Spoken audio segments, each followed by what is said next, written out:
नमस्कार दोस्तों, स्वागत है आपका आपके अपने YouTube channel RBSC online classes में। हम बात कर रहे थे आपके एसएसटी के चैप्टर 5 के बारे में। तो आज हम इसकी चौथी और अंतिम क्लास के बारे में बात करेंगे। तो पिछली क्लास में अपने पढ़े थे लोकतंत्र के गुण। आज अपन पढ़ेंगे लोकतंत्र के दोष क्या क्या हैं और इसकी जो लोकतंत्र के लिए अनुकूल स्थितियां कौन सी है, यानी सफल बनाने के लिए स्थितियां कौन सी है, परिस्थितियां, उसके बारे में बात करेंगे।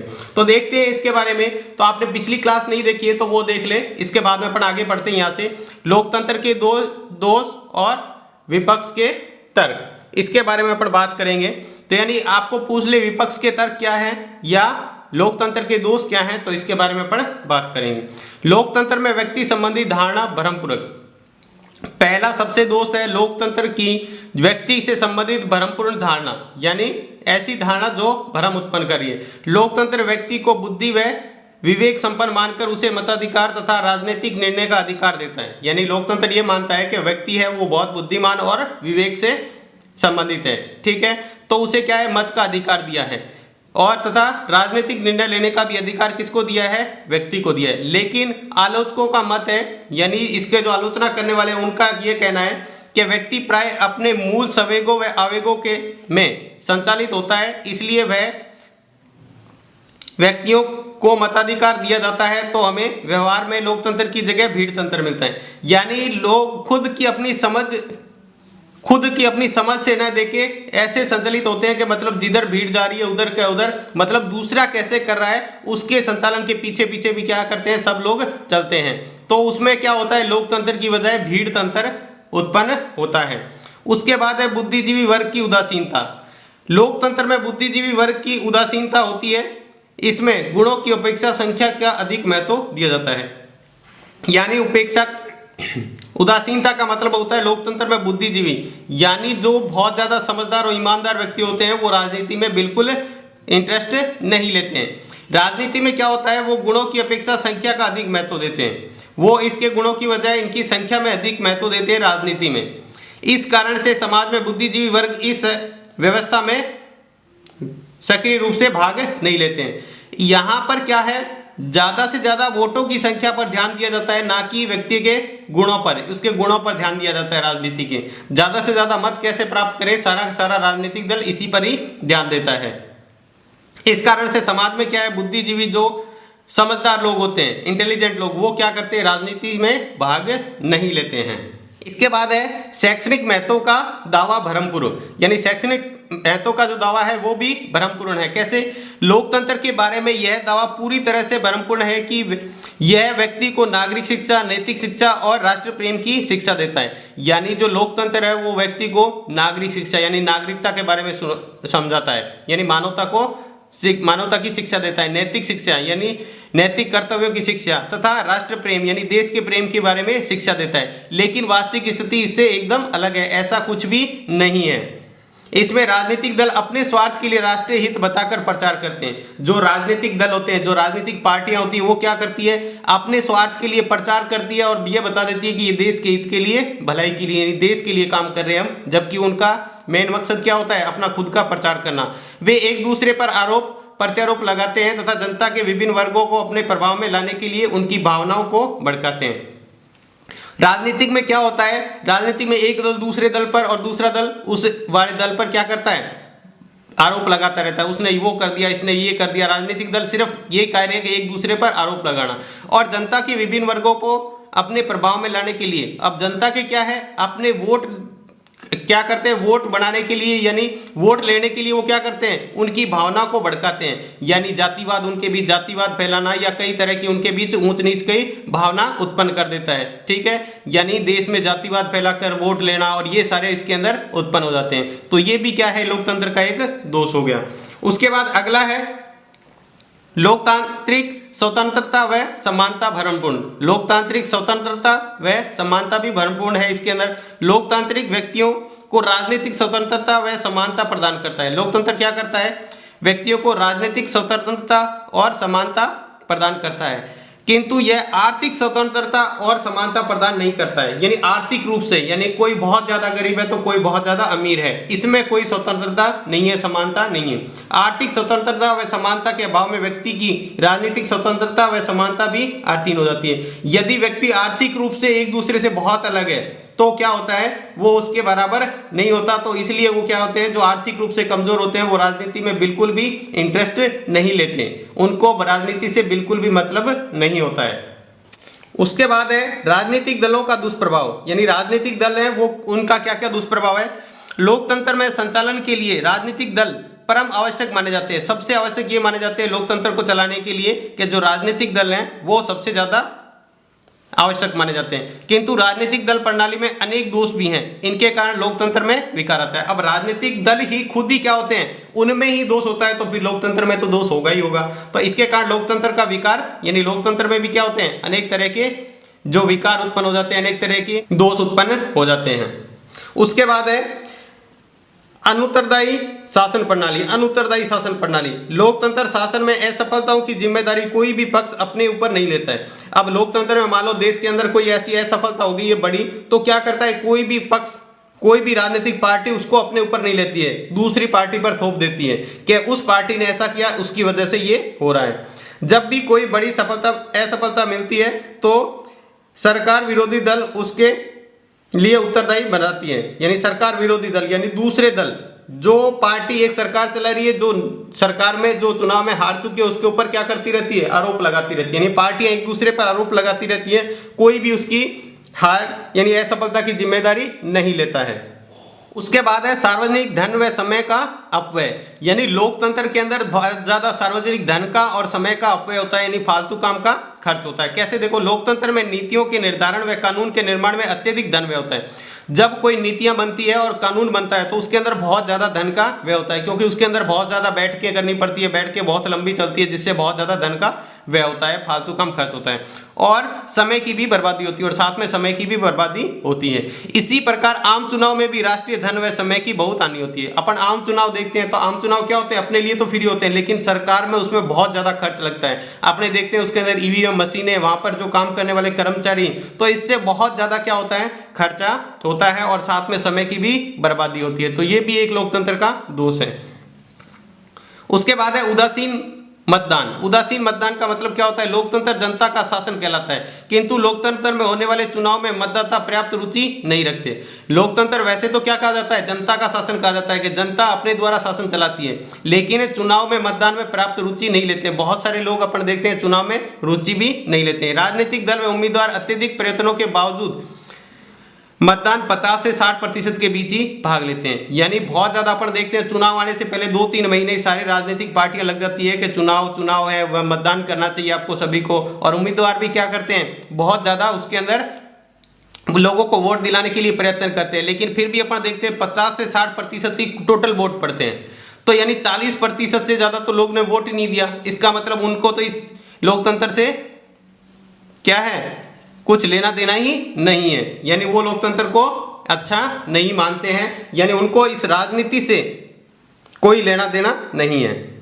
उसके बाद अगला जो दोष है वो है संकट काल की दृष्टि में कमजोर शासन। यानी संकट काल की स्थिति, कोई संकट काल आ जाता है तब ये लोकतांत्रिक शासन है वो सबसे कमजोर माना जाता है। कैसे, युद्ध अथवा अन्य प्रकार के संकटों की स्थिति में लोकतंत्र कमजोर सिद्ध होता है। अगर मान लो युद्ध की स्थिति आ गई है या कोई ऐसा बहुत बड़ा संकट आ गया, उस स्थिति में लोकतंत्र को सबसे कमजोर साबित होता है, क्योंकि यह शीघ्र व गुप्त निर्णय लेने में सक्षम नहीं होता। यानी ऐसे कोई मान लो युद्ध की स्थिति है, वहां अचानक से कोई ऐसा निर्णय लेना पड़ गया, तो लेकिन लोकतंत्र में तो क्या होता है, पहले राजनीतिक में उसको पार्टी को दिया जाता है कि हम ऐसा निर्णय ले रहे हैं, सरकार द्वारा उसको अगर सही कहा जाता है तब जाके निर्णय लिया जाता है, इतने में बहुत ज्यादा लेट हो जाती है। तो यानी ऐसे निर्णय जो बहुत ज्यादा शीघ्र लेने और गुप्त निर्णय लेने हो, तो ऐसा लेने में सक्षम नहीं है लोकतंत्र। तो ये भी एक लोकतंत्र का दोष है। वहीं अगले की बात करें, लोकतंत्र विश्व शांति का समर्थक नहीं है। लोकतंत्र कहते तो अपने पढ़ा था, इसके अंदर एक गुण भी पढ़ा था कि लोकतंत्र विश्व शांति का समर्थक है, लेकिन वास्तव में देखें तो ये ऐसी स्थिति नहीं है। कैसे, लोकतांत्रिक राज्य पूंजीवादी राज्य होते हैं, यानी लोकतांत्रिक जो भी राज्य वो पूंजीवादी होते हैं, यानी बहुत ज्यादा पैसे वाले होते हैं।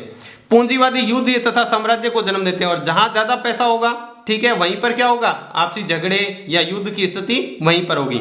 अतः लोकतांत्रिक राज्यों में विश्व शांति का समर्थक नहीं माना जाता है, इसलिए लोकतंत्र को क्या है, विश्व शांति का समर्थक नहीं माना जाता है। जैसे ब्रिटेन, फ्रांस आदि यूरोप के लोकतांत्रिक राज्यों में युद्ध व साम्राज्यवाद की नीति को अपनाया था। ये खुद क्या है, लोकतांत्रिक राज्य होने के बाद में ब्रिटेन और फ्रांस ने क्या है, युद्ध की स्थिति को और साम्राज्यवाद की नीति को अपनाया था। यानी ऐसा बिल्कुल भी नहीं है कि लोकतंत्र विश्व शांति का समर्थक है। तो ये जो अपने पढ़े थे 10, ये थे लोकतंत्र के जो दोष हैं, या अपन कह सकते हैं लोकतंत्र की जो विपक्ष के तर्क में, विपक्ष यानी लोकतंत्र के विरुद्ध में जो तर्क थे वो थे। अब अपन पढ़ेंगे लोकतंत्र की सफलता के लिए आवश्यक परिस्थितियां। इस लोकतंत्र को सफल बनाने के लिए कौन कौन सी परिस्थितियां हैं उसके बारे में अपन बात करेंगे। वैसे तो देखो लोकतंत्र हर चीज को अपन कह दे कि ऐसा करना पॉसिबल ही नहीं है, इतनी स्थितियां लिखी हुई है, परिस्थितियां हैं कि इसको पॉसिबल नहीं है। जैसे मान लो एक व्यक्ति को कहा जाए, बीमार व्यक्ति को, कि आपको ये चीज नहीं खानी, ये चीज नहीं खानी, आपको घर से नहीं निकलना, आप खराब पानी नहीं पीना, बहुत सारी आपको एनी टाइम हर ये पालना करनी है, तो वो सारी चीजें करना संभव नहीं होता है उतना, लेकिन कुछ स्थितियां फिर भी बताई जाती है। ठीक है, तो यहां पर भी उसके लिए बताई गई है। देखो कौन सी, कोई भी शासन प्रणाली विशिष्ट परिस्थितियों में ही सफलतापूर्वक कार्य कर सकती है। यानी कोई भी शासन प्रणाली है वो विशिष्ट यानी विशेष परिस्थितियों में ही सफलतापूर्वक रह सकती है, और प्रतिकूल परिस्थितियों में प्रतिकूल परिस्थितियां होने पर उसका पतन हो सकता है। यानी अगर स्थितियां उसके प्रतिकूल है, यानी उसके विरोध में स्थितियां हैं, तो फिर वो अपने आप ही विफल हो जाएगी, पतन हो जाएगा उसका। अब निम्न परिस्थितियों को संचालन से सहायक बना सकती है लोकतंत्र को। कौन कौन सी परिस्थितियां हैं वो देखते हैं। सबसे पहला है शांति व्यवस्था। फिर से आपको बता देता हूं, जो लोकतंत्र की सफलता की आवश्यक परिस्थिति है, आपको नाम याद करना है, नाम से ही आप इसको डिटेल में अगर ध्यान से सुनोगे तो याद रह जाएगा। देखो कौन सा, शांति तथा व्यवस्था। लोकतंत्र की सफलता के लिए यह आवश्यक है कि देश की आंतरिक व्यवस्था सामान्य हो, यानी देश के अंदर शांति रहे, तथा युद्ध तथा बाहरी आक्रमण का भय नहीं हो, यानी ऐसा कोई भी भय नहीं हो कि दूसरे बाहर से कोई आक्रमण कर सकता है या युद्ध कर सकता है। ऐसी अवस्था में सत्ता विकेंद्रीकरण बना रहता है, यानी सत्ता अपने कार्यों में लगी रहती है। ठीक है, उसको कोई भी भय नहीं रहता, तथा व्यक्ति अपनी स्वतंत्रता का उपभोग कर सकता है, और व्यक्ति अंदर जो अपने देश के अंदर है स्वतंत्र रहता है। तो ये पहली थी लोकतंत्र की वो परिस्थिति जो लोकतंत्र को सफल बना सकती है। इसके बाद है दूसरी परिस्थिति है सुदृढ़ राष्ट्रीय अर्थव्यवस्था, यानी राष्ट्र की अर्थव्यवस्था वो क्या हो, सुदृढ़ हो, बहुत अच्छी हो। तो लोकतंत्र की सफलता के लिए यह जरूरी है कि राष्ट्र की अर्थव्यवस्था का मजबूत होना आवश्यक है, यानी जो राष्ट्र की अर्थव्यवस्था है वो क्या होनी चाहिए, बहुत ज्यादा मजबूत होनी चाहिए। यदि राष्ट्रीय अर्थव्यवस्था औद्योगिक संकट से गुजर रही है तो लोकतांत्रिक व्यवस्था लड़खड़ा जाती है। यानी ऐसी स्थिति आ जाती है जब क्या हो, अर्थव्यवस्था औद्योगिक संकट से गुजर रही है, यानी अर्थव्यवस्था खुद यानी कमजोर है, तब क्या हो सकता है कि लोकतांत्रिक व्यवस्था लड़खड़ा सकती है, तो उसे विपरीत स्थिति आ सकती है।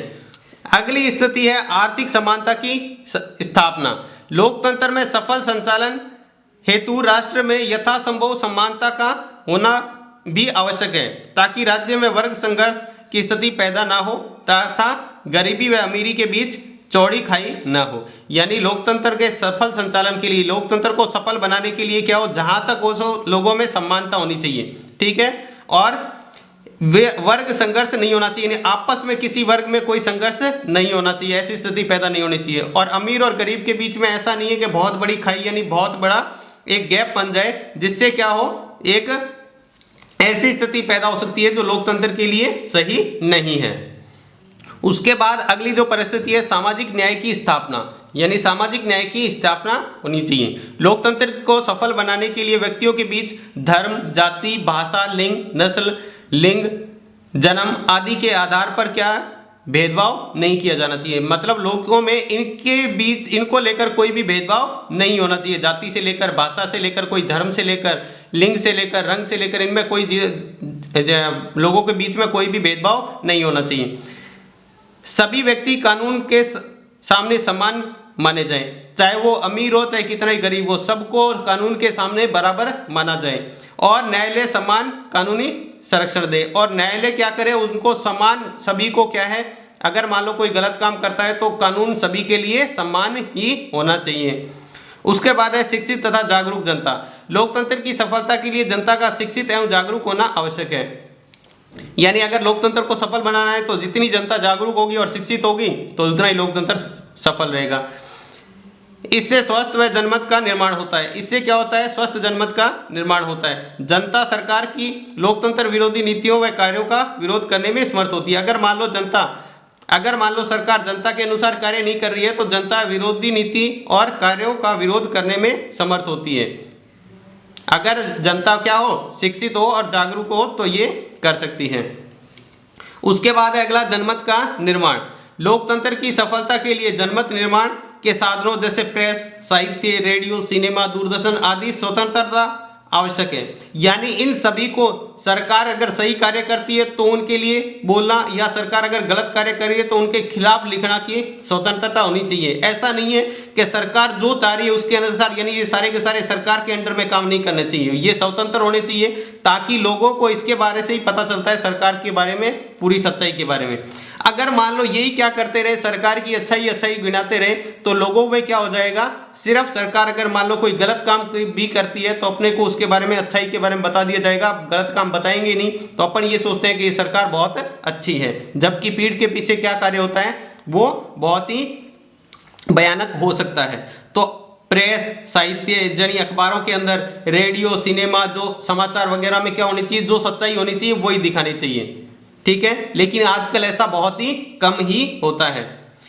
ताकि शांतिपूर्ण ढंग से लोकतंत्र विरोधी नीतियों कार्यों का आलोचना कर शासन की जनता के प्रति उत्तरदायी होना चाहिए। यानी फिर अपन ऐसी लोकतांत्रिक गलतियां, यानी जो गलत कार्य हो रहे हैं उनके खिलाफ क्या करना चाहिए, लोग जनता उसका विरोध कर सके, या जो शासन है वो सारा का सारा जनता के प्रति उत्तरदायी होना चाहिए, ना कि जनता को शासन के प्रति उत्तरदायी होना चाहिए। जनता के लिए शासन होता है, ना कि शासन के लिए जनता होती है। इसके बाद है अगला जो परिस्थिति वो है नागरिक, नैतिक व राष्ट्रीय चरित्र।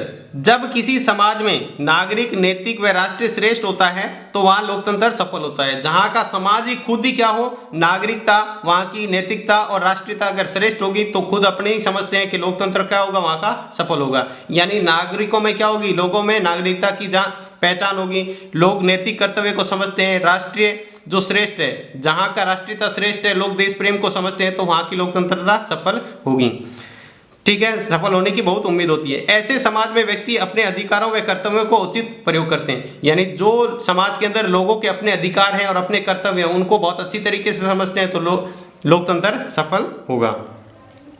सत्ता का विकेंद्रीकरण तथा स्थानीय स्वशासन। देखो यहाँ पर विकेंद्रीकरण का मतलब क्या होता है, विकेंद्रीकरण का मतलब होता है जो सत्ता के अंदर उचित बंटवारा, यानी जो इस कार्यों को लेकर उचित बंटवारा करना तथा जो संसाधन है उनका उचित उपयोग करना, तथा स्थानीय स्वशासन। सत्ता का विकेंद्रीकरण होने पर ही जनता का विभिन्न वर्ग शासन के कार्यों में भाग लेते हैं। अगर सारा का सारा कार्यकाज जैसे राजतंत्र में होता है एक ही कार्य लोग करते रहेंगे, व्यक्ति करता रहेगा, तो फिर जनता में उसका कोई भी कार्य भाग का बंटवारा नहीं होगा। जबकि अगर विकेंद्रीकरण होगा तो जो कार्य उचित भाग को दिए गए हैं उनको सबको बांटना और जो संसाधन वगैरह है उनका सभी में बंटवारा करके उचित उपयोग करना। जनता के विभिन्न वर्ग में शासन कार्यों को भाग लेते हैं। लोकतंत्र को सफल बनाने के लिए लोकतंत्र में विकेंद्रीकरण का एक अच्छा रूप स्थानीय स्वशासन है। विकेंद्रीकरण का सबसे अच्छा रूप कौन है, स्थानीय स्वशासन। स्थानीय स्वशासन का मतलब छोटे छोटे रूप में शासन को चलाना, जैसे ग्राम पंचायत वगैरह जो होती है उनके अंदर, जिससे क्या हो लोग धीरे धीरे शासन को समझे और ज़्यादा से ज़्यादा इसमें राजनीतिक लोकतंत्र में भाग लें। इसके बाद है अगला नागरिक स्वतंत्रता। नागरिकों की अपनी स्वतंत्रता होनी चाहिए। लोकतंत्र सीमित शासन के सिद्धांत को मानता है, वो मानता है कि सीमित शासन का सिद्धांत हो। इसका अर्थ है कि संविधान द्वारा नागरिकों को मौलिक स्वतंत्रता प्रदान की जानी चाहिए। यानी लिखित सीमित शासन का मतलब क्या होता है, लोगों के अंदर संविधान द्वारा जो नागरिक को मौलिक स्वतंत्रता दी गई है, जो लोगों के भी स्वतंत्रता दी गई है, जिस भी धर्म को चाहे वो अपना सकता है, ठीक है, जहां चाहे वो रह सकता है, ठीक है। तो ऐसी स्थिति दी गई है तो वो उन सभी को क्या की जानी चाहिए, वो उसको स्वतंत्रता प्रदान की जानी चाहिए। इस स्वतंत्रताओं की रक्षा का प्रबंध भी किया जाना चाहिए और स्वतंत्रता दी गई है उनकी रक्षा का प्रबंधन भी किया जाना चाहिए, तभी क्या हो सकती है, वहाँ की लोकतंत्र सफल हो सकती है। अगला जो है लिखित संविधान तथा लोकतांत्रिक परंपराएं। यानी संविधान, लिखित संविधान होना चाहिए और लोकतांत्रिक परंपराएं होनी चाहिए। लिखित संविधान का मतलब होता है संविधान की भाषा एकदम स्पष्ट होनी चाहिए। ऐसा नहीं हो कि जो संविधान की भाषा है उस पर खुद बरी क्या हो, तर्क वितर्क हो रहे हो, ऐसी बात नहीं होनी चाहिए, ताकि उसकी व्याख्या को लेकर कोई विवाद या भ्रम उत्पन्न नहीं हो। ऐसा बिल्कुल संविधान की भाषा बिल्कुल स्पष्ट होनी चाहिए, एकदम क्लियर होनी चाहिए। ऐसा नहीं हो कि उसके ऊपर लेकर उसकी व्याख्या को लेकर कोई भी वाद विवाद वहां पर उत्पन्न हो जाए या उस पर विवाद या भ्रम उत्पन्न हो। इसके अलावा संविधान में संशोधन की पद्धति कठोर होनी चाहिए और ये सबसे महत्वपूर्ण है। संविधान के अंदर संविधान संशोधन, यानी अपन सुनते हैं संविधान संशोधन हो चुका है, संविधान संशोधन होता है बार बार, तो वो संविधान संशोधन की पद्धति इतनी कठोर होनी चाहिए कि जैसे मान लो अपने सरकार जो चाहे उस अपनी मनमर्जी से कोई भी संविधान में संशोधन नहीं कर सके। ऐसा अगर होता तो फिर हर सरकार अपने हिसाब से संविधान में संशोधन करके, और संविधान का तो फिर कोई मतलब ही नहीं रह जाता। तो संविधान की जो संशोधन की पद्धति है वो बहुत ज़्यादा कठोर होनी चाहिए।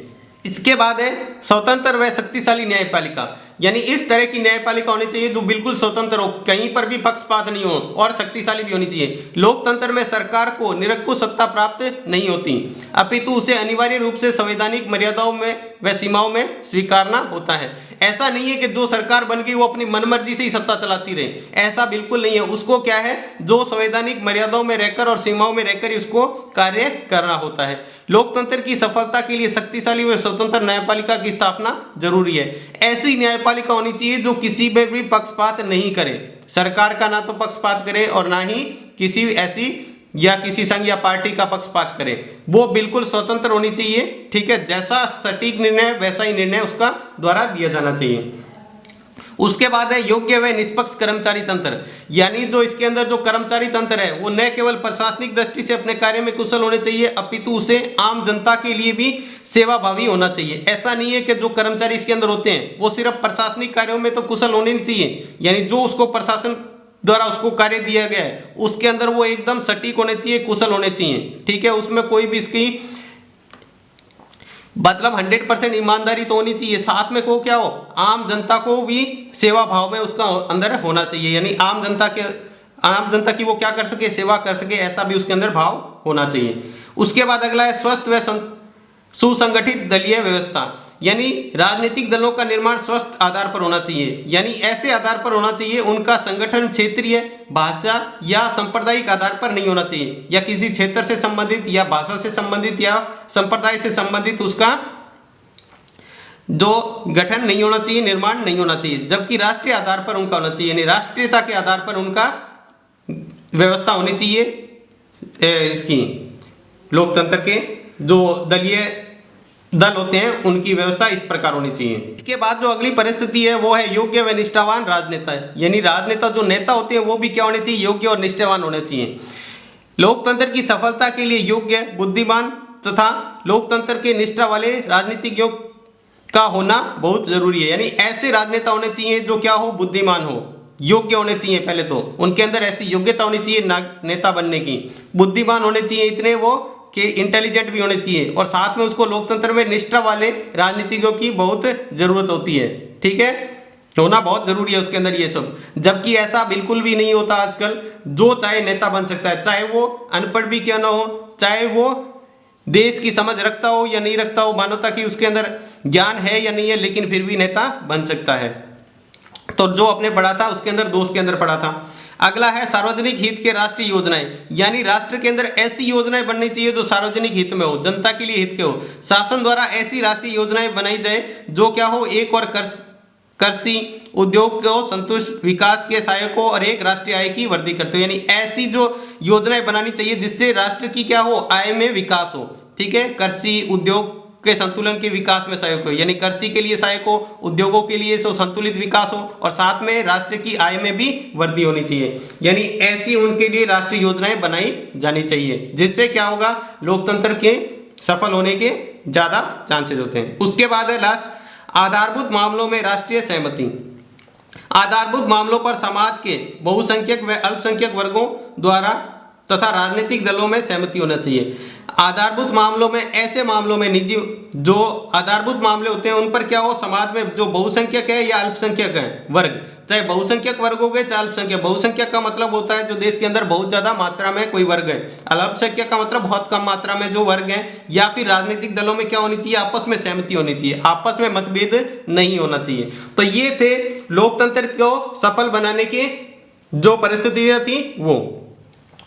तो ये था आपका 5वां चैप्टर तो आज की क्लास में बस इतना ही। ये चैप्टर आपको समझ आया या नहीं है हमें कमेंट बॉक्स में लिखकर जरूर बताएं। अगर आपको ये क्लास अच्छी लगी है तो लाइक भी करें। तो आज की क्लास में बस इतना ही। धन्यवाद।